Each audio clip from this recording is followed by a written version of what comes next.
actually really good in the early game, but the downside of it is like I think nowadays it's only good for hyper, because like the unique passive is like, so when you use retribution, or when you deal damage to the same enemy hero or creep 5 times in a row, you gain 50% extra movement speed. So I think it depends on what hero do you use. So if you need like, if your hero is lack of mobility but can continuously deal damage, then this item will be good for the hero you used.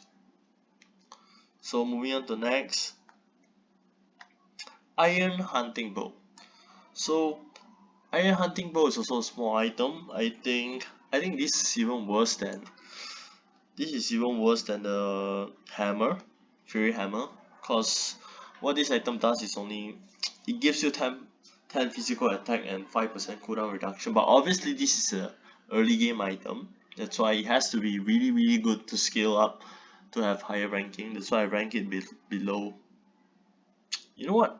Actually, I don't think it's that low. I think Fury Hammer should be E, and Iron Hunting Bow should be D. Okay, sorry guys, but I think, yeah, I think it works this way, because CD reduction is actually kind of important in some way, but penetration is always not a must, because in the early game, not everyone have that much defense, or they do not have defense item.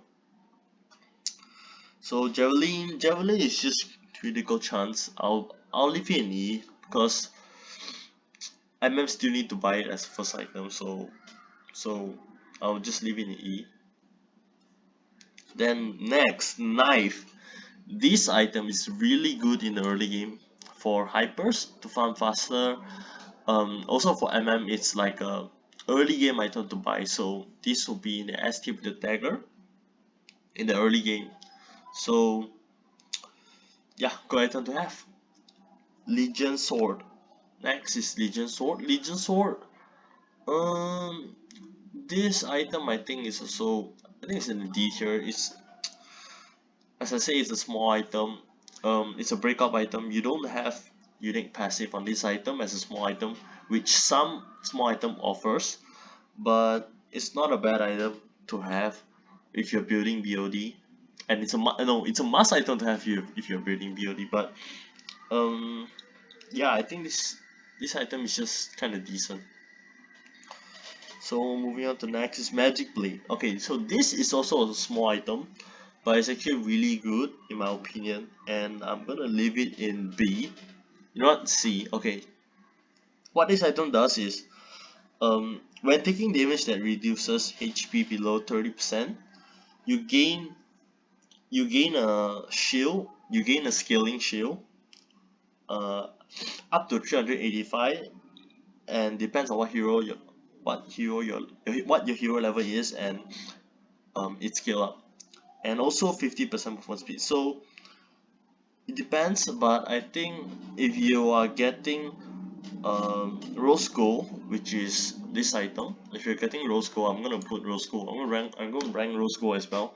So if you're ranking rose gold, I think rose gold is also B. It's an A, because it's really good if you know how to swap items when you die. I'm gonna explain further on when I talk about Winter Junction, but rose gold is a really good item if you know how to use it, and it offers shield when you're on low HP. So the magic blade is actually the breakup item for Rose Gold Meteor. So this item gives you shield, gives you movement speed that rapidly decays over the 3 second, and it has a 60-second cooldown. So it's not a bad item, but it's good. It's good situational. Yeah. So Rose Gold, what Rose Gold does is it's a bit same to the Magic Blade, but it offers way more shield, and then way more shield. Yeah, I think basically that's all. But it also offers life steal. Yeah, so it's like, I think even fighters, assassin or MM buy this if you actually know how to do the resurrect, winter, and the rose gold swap. Yeah, I'll talk about it later. So